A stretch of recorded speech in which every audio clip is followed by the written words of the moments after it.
Hi guys. I know a lot of you probably have some really harsh and negative opinions towards me right now, and I understand why you do. But I'm asking you to please put those opinions aside for a few minutes and listen to everything I have to say. And if by the end of the video you still have the same opinion, then so be it. But at least you will have your opinion based off of the full story and the truth. I've recently come under some fire on social media for mistakes I've made in the past. I used to ask fans for twerking videos. Yes, twerking, the dance move. It's not something that I'm proud of. It's not something that I think is right. And I shouldn't have done it. This really blew up online when a YouTuber and someone that's very popular on social media somehow found this out and decided to blast it out there. I'm not going to say any names because I've come under attack on social media from my name being spread around, and I don't want to put that on anyone else. So throughout this story, I'm not going to say any names. It really blew up online, and sent me down a path that is pretty scary, and I'll go into more detail about this. But first, what I want to do is set the record straight. Since this started online, there are a lot of rumors and a lot of lies. They're just not true. Nothing ever went further than twerking videos. There were never any nudes, never any physical contact. It never happened. So I just have to get that out there because nothing ever went further. Now, I was on tour at the time that this came out. This was in May, this was early May. I was on the road when this got blasted out there. We were in Boston. It was in the middle of the night.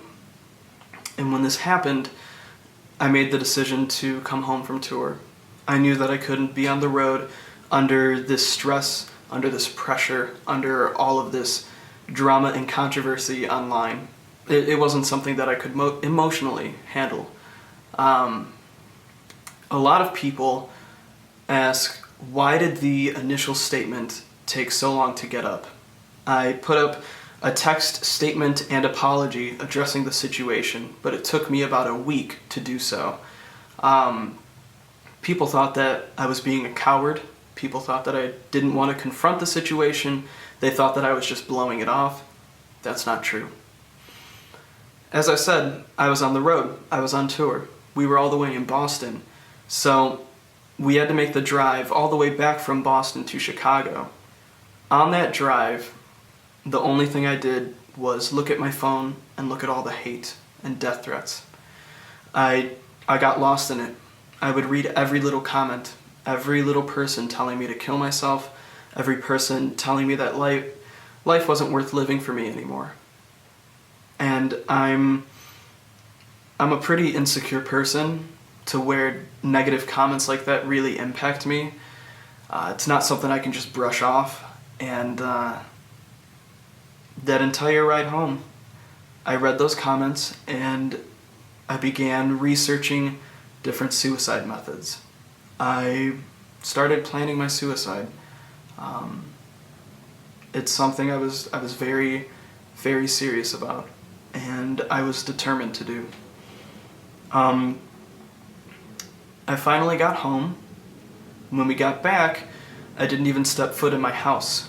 My family took me immediately to the hospital, and I was hospitalized for my suicidal tendencies.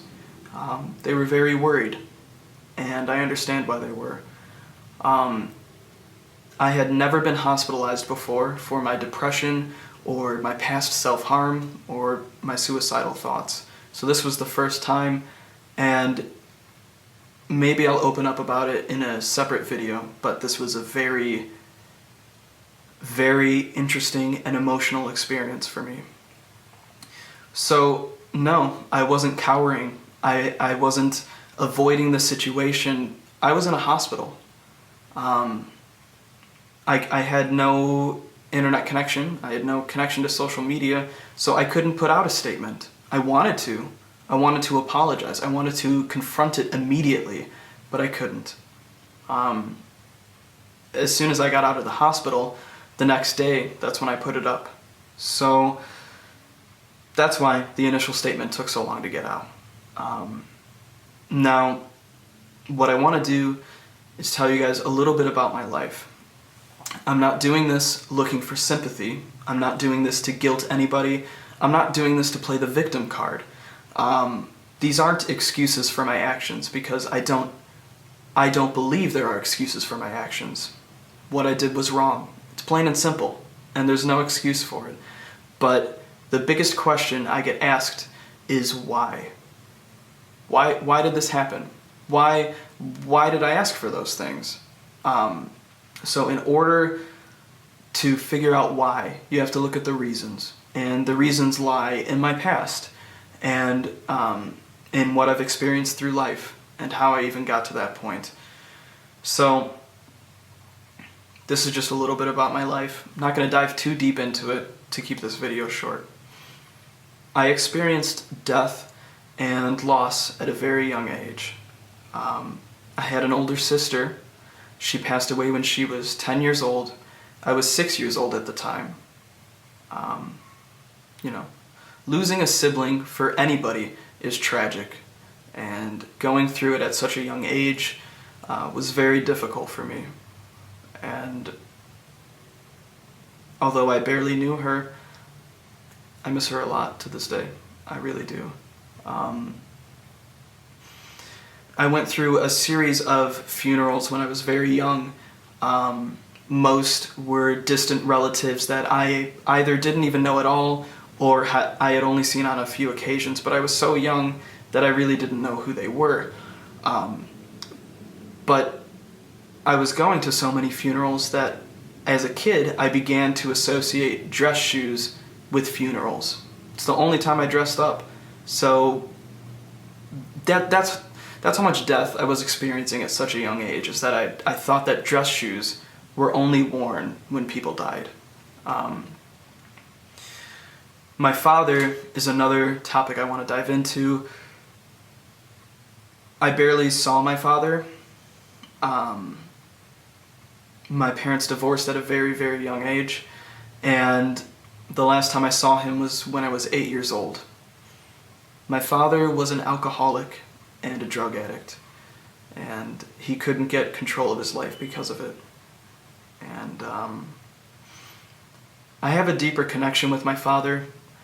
I have 2 brothers, both of which don't look as much like my dad as I do. I act the most like my dad, so there are some deeper emotional struggles that I have with my father and with the relationship with my father. But the last time I saw him was when I was 8, and he passed away when I was 16.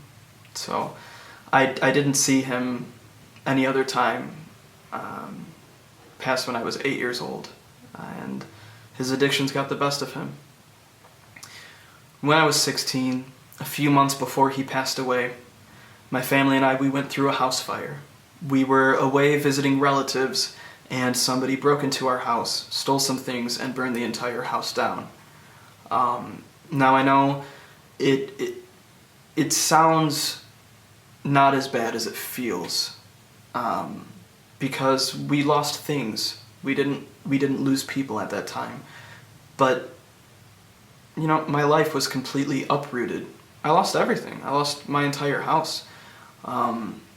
It was a huge change of pace. Anything that we had to remember family by, any photos of my sister or my father were gone. It was tough. Within that same few month time span, about a month after my father passed away, my grandfather passed away, and I was very close to my grandfather. He was the last of my living grandparents that I was close to, biologically, and yeah, it was a really, really tough 6 months. That's when, after that happened, that's when I began self-harming. I used to cut my wrists, and I'm over 3 years clean of that now, something that I'm very proud of. But all of these life events, all of these deaths, this loss, left me with a really deep, deep depression. And I was an insecure, depressed guy, and I began searching for attention in the wrong ways. Asking fans for those things. It was because I was desperate for attention. I was desperate for reassurance. I wanted to feel good about myself. At the time, I thought it was just fun and goofy. You know, I was young. I was stupid. I wasn't thinking clearly. Over time, I've began to see, it was wrong, and I shouldn't have done it. So that's why it happened. Like I said, doesn't excuse my actions, doesn't justify it. That's not why I told you all of that. I told you it so that you would understand why I was that desperate, why I was even asking for those things. It was that depression piling up into me searching for attention. Sorry, it's a lot to talk about, and I really want to stay on subject. So, something else that I want to talk about is people saying that you're only sorry that you got caught. You apologize because you got caught. You don't actually feel sorry. That's so far from the truth. This has been something that's eaten me alive for quite some time. The guilt has been piling up for months. I mean, it's constant guilt. It sits and festers in my stomach, and it wouldn't go away. And this is before it became public a month ago. This is something that I've regretted for a long time. And there are a few actual examples that show that. Before I went on tour, on my last tour, a few months ago, I started going back to therapy for this specific reason, because I regretted it so much, and I couldn't move past it. I couldn't stop thinking about it. I couldn't stop feeling like absolute shit for what I had done. So I went back to therapy before I left for tour. Also, a few months before this became public, I talked to a couple of my co-workers, if you want to call them that, one of which is very popular online. If you're part of this specific music scene, you'd know exactly who he is if I told you who he was. So this is a pretty big, and I'd like to consider reputable man. I went to him with this. I told him my entire past. I told him that I felt so guilty for this, and that I regret it, and that I wanted to confess all of this in a video.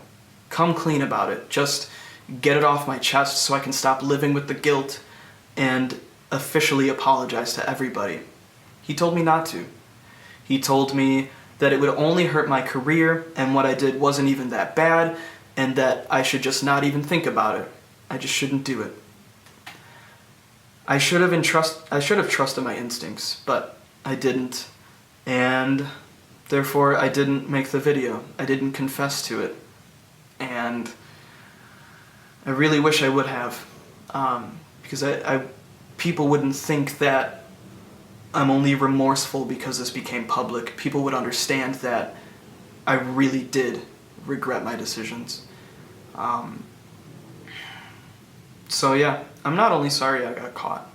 I've been sorry for a very, very long time. So I'd like to now officially apologize. First and foremost, I want to apologize to any of the girls that I talked to and I asked to do that. I am very, very sorry. I shouldn't have asked you to do that. It was foolish of me, and it was wrong. I shouldn't have done it. I'd also like to apologize to any fans or people that aren't fans that feel that they've been hurt because they feel like they've been lied to by me. I'm really sorry about all of this, and I'm sorry if I've disappointed you. I really, truly am. So, there is no way to right my wrongs. There's no way to fix this. There's not a simple solution to say, okay, I'm forgiven. But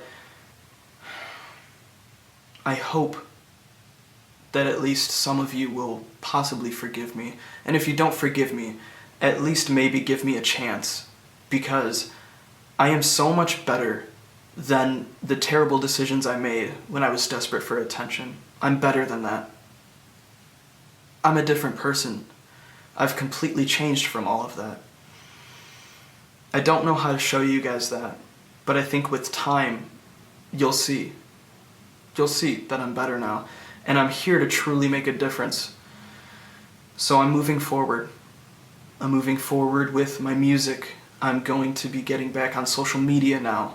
I'm going to start making my goofy, funny videos for you guys, because I know that some of you still like them, and they still brighten your day. I'm moving forward. And I know some of you won't let this go. Some of you will still feel the need to comment on every little thing that I post, telling me to kill myself. If you want to do that, you can do that. But I'd recommend you to find something more positive to do with your time, as opposed to tear me down. I'm already fighting a daily battle, and you can choose to add to it, but I'm not going to give up because of your words. So once again, I'm moving forward. And I'll see you guys soon. I'm truly sorry, and thank you for your time. I really appreciate it.